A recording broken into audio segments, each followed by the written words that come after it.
सर्वेभ्यो नमः। देववाणी संस्कृतम ई गुरुकुलम में आप सभी महानुभावों का हार्दिक अभिनंदन है।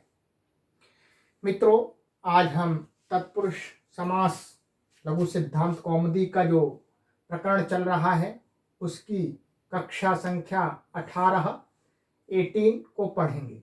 जो भी महानुभाव इस पूरी सीरीज को पढ़ना चाहते हैं वे सभी महानुभाव इस व्हाट्सएप नंबर पर संपर्क करें या कॉल करके जानकारी प्राप्त करें। और ये कक्षाएं शुल्क देय हैं, इनका शुल्क आप देंगे तभी इनको पढ़ सकते हैं। चलिएगा मित्रों, अब हम आज की कक्षा में आपको, गत कक्षा में मैंने आपको पंचमी तत्पुरुष पढ़ाया था मित्रों, पंचमी तत्पुरुष पढ़ाया था। और वो पंचमी तत्पुरुष जितना भी था वो कंप्लीट हो गया था। पंचमी के बाद में षष्ठी तत्पुरुष का क्रम आता है। तो ये षष्ठी तत्पुरुष समास आपको आज हम पढ़ाने जा रहे हैं। ठीक है, अपना ध्यान बोर्ड पर ही रखिएगा। षष्ठी समास को करने वाला सूत्र है मित्रों षष्ठी। षष्ठी सूत्र ही षष्ठी है। ठीक है, ये लघु सिद्धांत कौमुदी में 931 संख्या है और अष्टाध्यायी में द्वितीय अध्याय के दूसरे पाद का ये 8वां सूत्र है। इसके अंदर एक ही पद है। षष्ठी मीन्स प्रथमा विभक्ति एक वचनांत, इसका ये पद है, कोई समास नहीं है। ठीक है, इसके अंदर ऊपर से अनुवृत्ति आती है, जैसा कि अन्यों में भी अनुवृत्ति आ रही है। इसके अंदर आती है ऊपर से समास की अनुवृत्ति, ये देख रहे हैं आप। तत्पुरुषः की अनुवृत्ति, सुप की अनुवृत्ति, सहसुपा की अनुवृत्ति और विभाषा आदि जो भी पद हैं उनकी अनुवृत्ति आ रही है। आइएगा, इसका क्या अर्थ बनता है। बिल्कुल सरल समास है ये और इसका प्रायः प्रयोग बहुत ज्यादा मिलता, बहुत ज्यादा। सुबंतेन प्रागवत ये कह दिया। तो इनका अर्थ है कि षष्ठी सुबंतम समर्थेन सुबंतेन सह विकल्पेन समस्यते स च तत्पुरुष समासः भवति। प्रागवत का अर्थ बोले पहले जो हम कहते आ रहे हैं वह इसका अर्थ है। ठीक है, तो आपको अब अपने आप लगाना पड़ेगा कि जो षष्ठी सुबंत होता है, षष्ठी माने षष्ठ्यंत पद, और समर्थ होना चाहिए वो अन्य किसी भी, कोई शर्त नहीं लगाई, कोई भी हो, किसी के साथ उसका संबंध हो रहा हो तो उसके साथ में समास को प्राप्त हो जाता है। सबसे सरल अर्थ है। ठीक, कोई नया अर्थ नहीं है। अब देखिएगा, राजपुरुषः इसका सर्व प्रसिद्ध उदाहरण है प्राचीन व्याकरण में और नव्य व्याकरण में। दोनों व्याकरणों ने राजपुरुषः ही उदाहरण लिया है प्रथमतः, और भी बहुत सारे उदाहरण हैं लाखों की संख्या में। तो राजपुरुषः, राजपुरुषः का अर्थ होता है राजा का पुरुष। ठीक है, क्या राजा का पुरुष।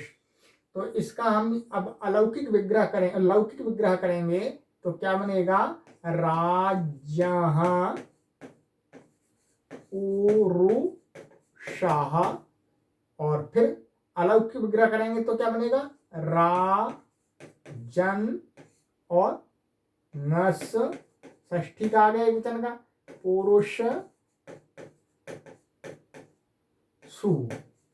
ठीक है, ये बन गया अलौकिक विग्रह। तो हमें अलौकिक से भी कार्य होता है और लौकिक से भी। ये तो हमारे अर्थ को स्पष्ट करता है कि इस समस्त पद का अर्थ क्या है। तो राज्य राजा का पुरुष, ये षष्ठंत है, ये इसके साथ समर्थ है, तो इसलिए इसका इसके साथ समास हो जाएगा। ठीक है, समास हो जाएगा तो क्या होगा, इस सूत्र से कृतधित समासाश्च से क्या हुई, समास प्रातिपदिक संज्ञा, प्रातिपदिक संज्ञा होने से क्या हुआ, सुपो धातु प्रातिपदिकयोः से लुक हुआ। ठीक है, लुक हुआ तो क्या बचा आपका जी, ये चलिए ऐसा बचा, ये राजन और पुरुष। ठीक है, ये बचा आपका। अब इसकी प्रातिपदिक संज्ञा है। ठीक है, अब भी प्रातिपदिक संज्ञा है। अब देखिएगा, जो प्रथमा निर्दिष्टम समास उपसर्जनम, समास विधायक सूत्र में प्रथमा विभक्ति से निर्दिष्ट कौन है? षष्ठी। और षष्ठी यहां पर किसको कह रहा है? इस पद को, इस पद को। तो इसकी क्या हो जाएगी? उपसर्जन संज्ञा। और उपसर्जनम पूर्वम से पूर्व में रहेगा ये। ठीक है, ये निश्चित हो गया। अब इसका यहाँ नस था, तो प्रत्यय लोपे प्रत्यय लक्षण, हमारे प्रत्यय के हट जाने पर भी उसको मान करके कोई कार्य प्राप्त हो रहा है तो वो हो जाएगा।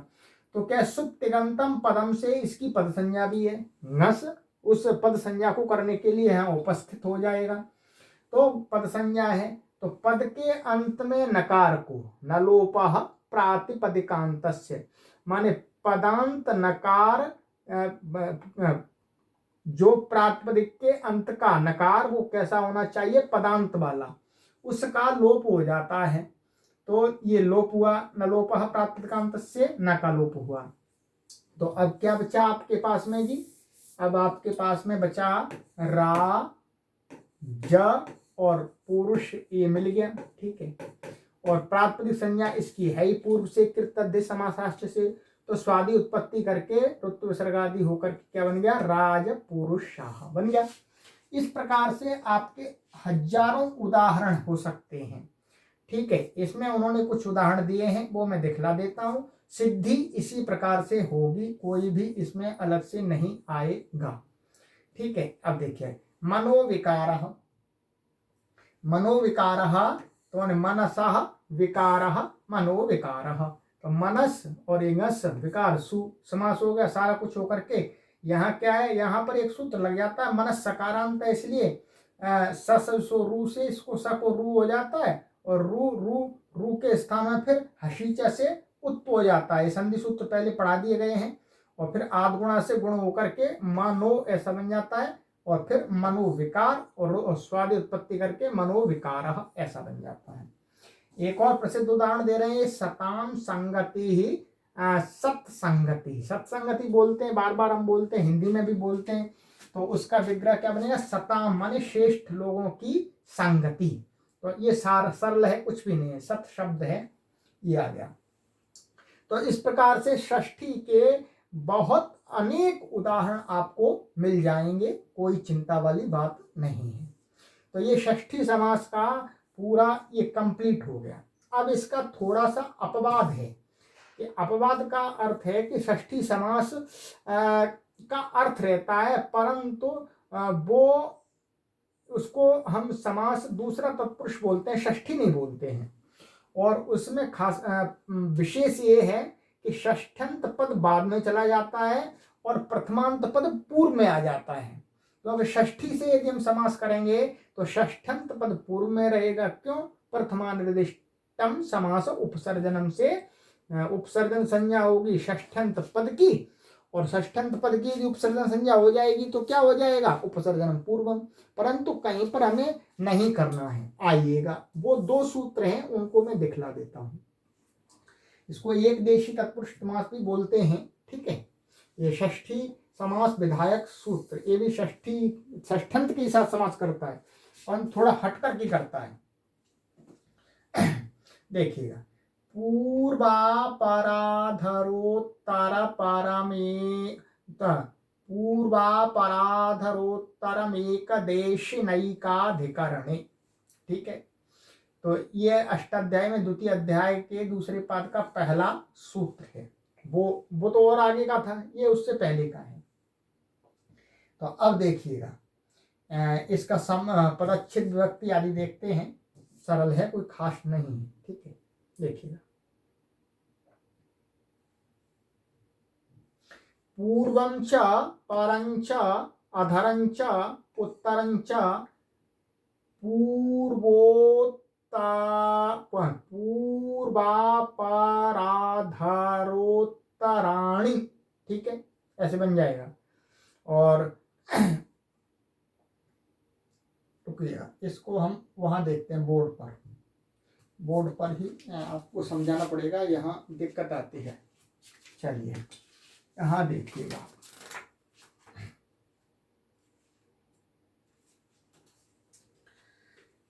पूर्वम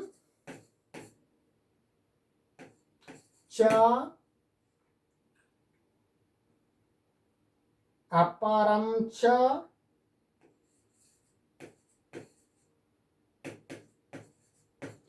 अधरम च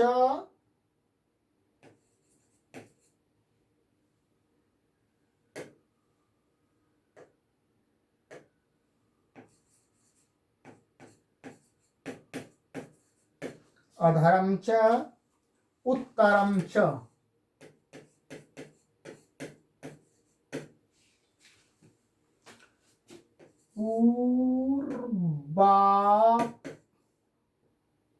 पूर्वा परा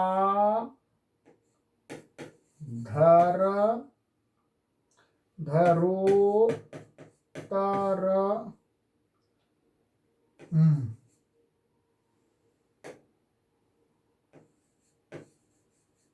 ठीक है, ये कौन सा समास हो गया? ये समास हो गया आपका समाहार द्वंद्व। समाहार द्वंद्व, ठीक है, ये समाहार द्वंद्व समास हो गया मित्रों। अब आ जाइएगा, ये तो समास हो गया, इसके अंदर पूर्व, अपर, अधर और उत्तर, ये 4 शब्द इन्होंने लिए हैं। अब इस सूत्र के अंदर आपको दिखेगा एक पद, ये देखिएगा, ये हुआ एक पद यहां तक, और एक देशिना और एकाधिकरणे। ठीक है, इसका पदच्छेद को हम करना भूल गए, पदच्छेद इसका ये था मित्रों, देखिएगा इसका पदच्छेद ये एक देशिना, ये पूर्वापराधरोत्तरम प्रथमा विभक्ति एक वचनांतम, और आपका एक देशिना ये तृतीया विभक्ति एक वचनांतम, और आपका अधिकरणे, ये अधिकरणे सप्तमी विभक्ति एक वचनांतम। ठीक है, चलिए ये तो पदच्छेद हो गया। अब इसका समास इसका दिखा दिया, अब इसका भी देख लीजिएगा, एक देशिना कैसे बनता है। तो इसका इन्होंने बहुत अच्छा दे दिया यहीं पर, एक देशो स्यास्तीति एक देशी तेन एक देशिन। ये समास नहीं है, इसमें प्रत्यय हुआ है। क्या हुआ है? प्रत्यय हुआ है, इन्हीं प्रत्यय होता है, इन्हीं प्रत्यय होता है। एक देश है जिसका किसका होता है? जैसे मानिएगा ये मेरा शरीर है, मेरे शरीर का एक देश ये हाथ है, तो हाथ क्या हुआ? एक देश, और ये एक देश है जिसका, किसका है? शरीर का, तो वो शरीर क्या कहलाएगा? एक देशी। इसको अवयव और अवयवी बोलते हैं, उसी को यहाँ कहा एक देश और एक देशी। तो एक देशी का अर्थ है अवयवी, माने अवयवों वाला, अवयव जहां रहते हैं, भाग जहां रहते हैं, तो वो एक देशी का गया है, उसी का तृतीया का एक देश ना। ठीक है, और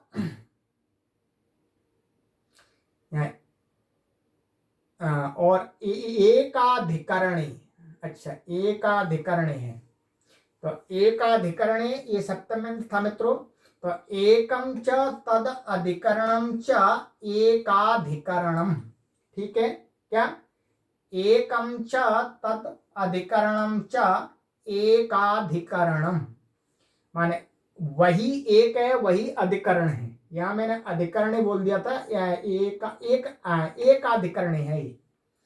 तो ये क्या है? एकम च तद अधिकरणम च एकाधिकरणम। अधिकरण आप जानते हैं आधार, अधिकरण माने आधार, तो वो आधार क्या होना चाहिए? एक ही होना चाहिए, अलग अलग नहीं होने चाहिए, कई नहीं होने चाहिए। ठीक है, मतलब अवयव हैं अनेक, परंतु अवयवी एक ही होना चाहिए, एक देशी एक ही होना चाहिए। ठीक है, अब ये आइएगा ऊपर से इसमें समास की अनुवृत्ति आ रही है, सुप की, सह की, सुपा की, भाषा की, तत्पुरुष की, इन सबका अधिकार आ रहा है, ऊपर से अनुवृत्ति आ रही है। अब मैं आपको इसका अर्थ बताता हूं, फिर उदाहरण में आपको समझ में आएगा। अवयविना सह पूर्वादयः समस्यन्ते।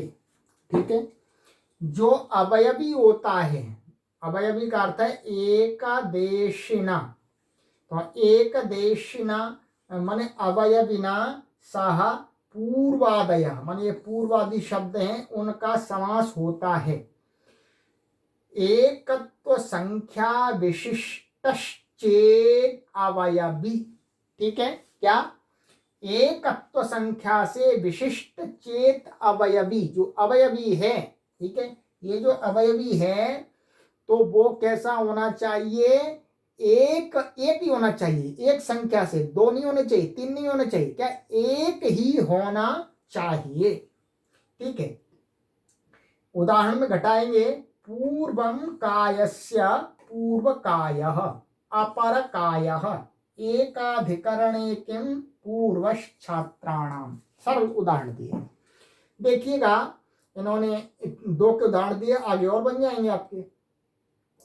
पूर्वम कायस्य पूर्वकायः, तो काय माने शरीर, शरीर का पूर्व भाग, शरीर के कई भाग हो सकते हैं, तो यहाँ ये काय क्या है? ये अवयवी, अवयवी अर्थात पूर्व, उत्तर, पश्चिम और दक्षिण भाग हैं जिसके अंदर शरीर के, तो उस शरीर को यहाँ क्या है? ये एक देशीवाची शब्द है। ठीक है, एक देशीवाची शब्द है और पूर्वम यहाँ पड़ा हुआ है, तो पूर्व कायः।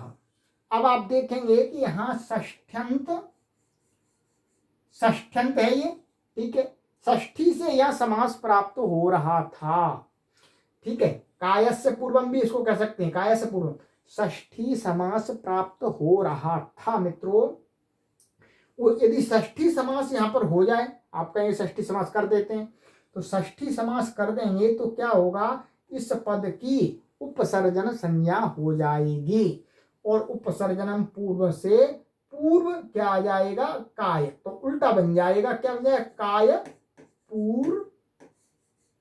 काय पूर्वम, ऐसा बन जाएगा मित्रों, ये बन जाएगा। और ये है गलत, ये क्या है?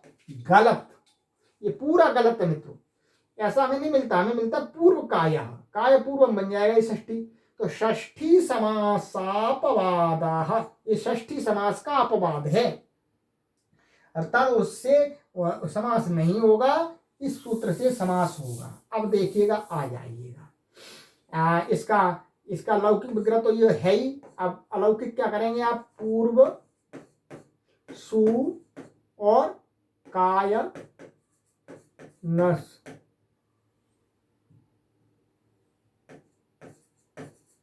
ठीक है, ये अब देखिएगा, षष्ठी सूत्र से समास प्राप्त हो रहा था, उसका अपवाद है पूर्वापराधरोत्तरम एकदेश नैकाधिकरणे से क्या हुआ? यहां पर समास हो जाएगा, समास हो गया, पूर्व सारे कार्य हो जाएंगे। और देखिए, पूर्व शब्द यहाँ प्रथमा से निर्दिष्ट है, इसलिए प्रथमा निर्दिष्टम समास उपसर्जनम से उपसर्जन संज्ञा हो गई, उपसर्जनम पूर्वम से ये पूर्व शब्द पूर्व में आ गया, पूर्व में आ गया तो क्या बनेगा आपका?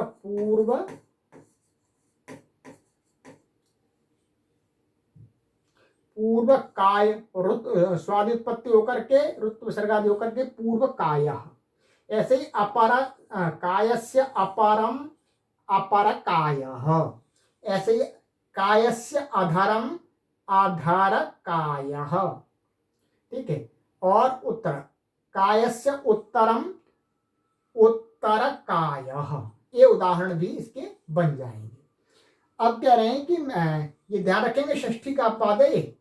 महर्षि पाणिनि जी ने इसके अंदर एकाधिकरणी क्यों पढ़ा? इसको नहीं पढ़ते, ऐसा बोल देते कि पूर्व आदि जो शब्द हैं एक देशवाची के साथ में, एक देशी के साथ में समास को प्राप्त हो जाते हैं। ऐसा कहने में क्या परेशानी आ रही थी? तो कहते हैं पूर्वच्छात्राणाम, यहां पर भी समास प्राप्त हो जाता, क्योंकि यहां पर ये छात्राणाम, ये क्या है, अनेक अवयवी हैं। छात्राणाम, छात्रों का पूर्व भाग। तो यहाँ छात्राणाम में बहुवचन है, संख्या का बहुत्व है, इसलिए यहाँ पर समास ना हो जाए, क्योंकि यहाँ पर हमें समास नहीं करना है। समास नहीं करना है, इसलिए पूर्व छात्राणाम ऐसा का ऐसा ही ये रहेगा। एक अधिकरण होना चाहिए, अर्थात एक ही अधिकरण होना चाहिए। जैसे यहाँ एक का, यहाँ यदि दो शरीर के पूर्व भाग कहेंगे तो समास नहीं होगा, ये ध्यान रखेंगे। एक शरीर के पूर्व भाग को कहेंगे तब समास होगा। ये सूत्र आपका क्लियर हो गया, बिल्कुल ठीक है। अब आ जाइएगा आगे, एक दूसरा सूत्र और है, षष्ठी का ही अपवाद है, वो भी करता है, उसको भी हम पढ़ लेते हैं। अर्धम नपुंसकम, क्या, अर्धम नपुंसकम। तो अर्धम नपुंसकम ये कहता है मित्रों कि, आइएगा इसका पदच्छेद देखते हैं पहले। अर्धम प्रथमा विभक्ति एक वचनांतम, नपुंसकम प्रथमा विभक्ति एक वचनांतम, राइट। अब इसमें कोई समास नहीं है, ऊपर से इसमें अनुवृत्ति आ रही है, इसमें ऊपर से अनुवृत्ति आ रही है आपकी, समासः सुप सह सुपा विभाषा तत्पुरुषः, इन सब की अनुवृत्ति आ रही है। और आपको हम बता देंगे कि यहाँ पर ये आचार्य वरदराज महाराज जी इसका जो अर्थ कर रहे हैं वो एकदम क्लियर कर रहे हैं।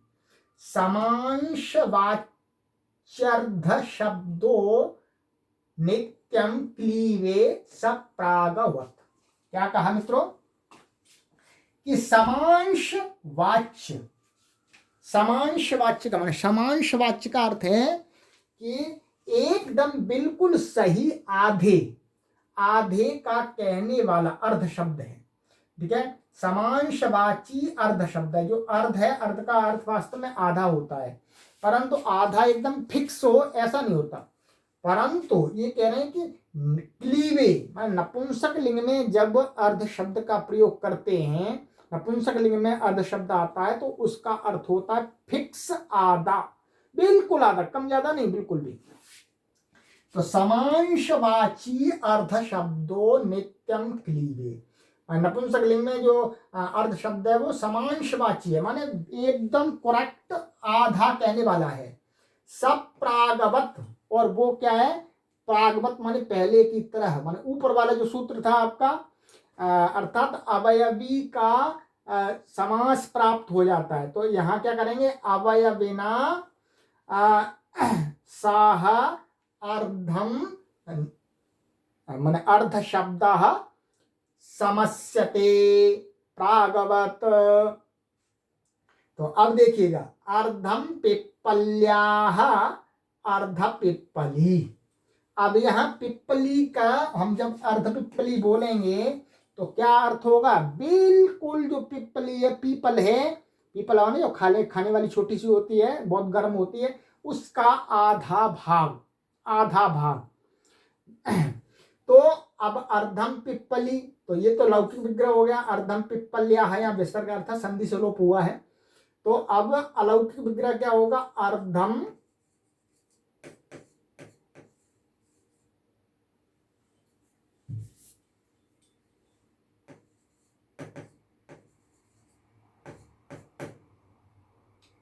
अर्ध सु और पिप्पली नस, ठीक है।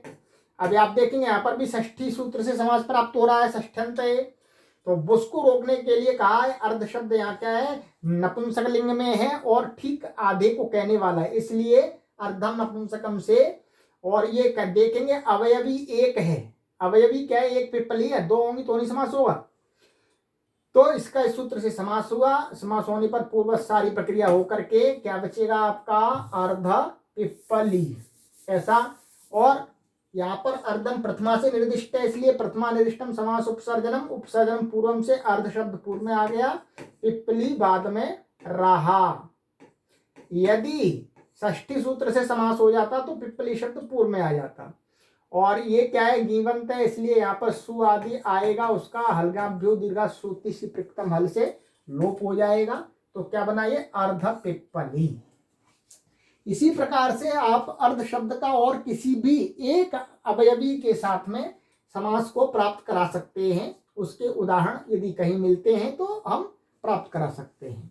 ठीक है, जैसे इन्होंने दिया है ये आसनस्यार्धम, आसनार्धम माने आसन का आधा भाग। ठीक है, जैसे शरीरस्यार्धम, शरीरार्धम शरीर का आधा भाग, पणस्य अर्धम, पणार्धम।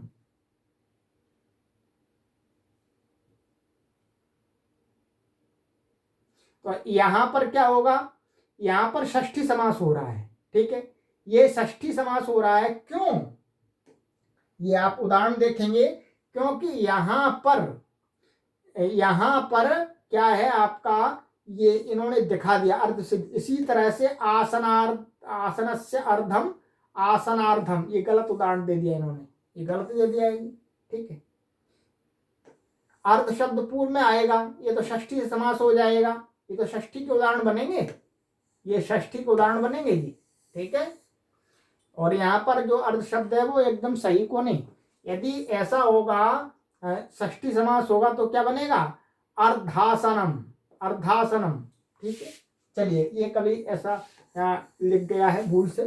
चलिए, तो मित्रों ये आपका षष्ठी जो समास था उससे संबंधित कुछ विशेष बातें थी, वो आचार्य वरदराज महाराज जी ने यहाँ एकदम समझा दिया है सरल शब्दों में। ठीक है, तो ये समास आपका षष्ठी पूर्ण हुआ। आगे की कक्षा में हम सप्तमी आदि समासों को पढ़ेंगे। सप्तमी भी अधिक समास नहीं है, थोड़ा सा है मित्रों, और फिर जो भी कर्मधारय आदि समास है उनको हमें पढ़ना है पूरा। चलिएगा, आगे की कक्षा में मिलते हैं मित्रों, और आप अपने मित्रों को भी सूचना दीजिएगा। ये लघु सिद्धांत कौमुदी के कारक प्रकरण आपको बहुत जगह लगे होते हैं, तो वहां पर आपको ये पढ़ने में आपको आपके कॉम्पिटिटिव एग्जाम है अथवा आपकी पाठ्यक्रम है जो कोई MA BA शास्त्री, तो वहां पर बहुत ही ज़्यादा हेल्पफुल होंगे आपके लिए। आपको कक्षाओं में बातें समझ में नहीं आती हैं तो आप इन वीडियोज के माध्यम से आराम से लघु सिद्धांत के इस प्रकरण को समझ सकते हैं। अन्य प्रकरण भी हमने पढ़ाए हैं ऑनलाइन, उनको भी आप खरीद करके पढ़ सकते हैं। देववाणी संस्कृतम ऐप है, उसको प्ले स्टोर से डाउनलोड कीजिएगा। अस्तु, सर्वेभ्यो नमः।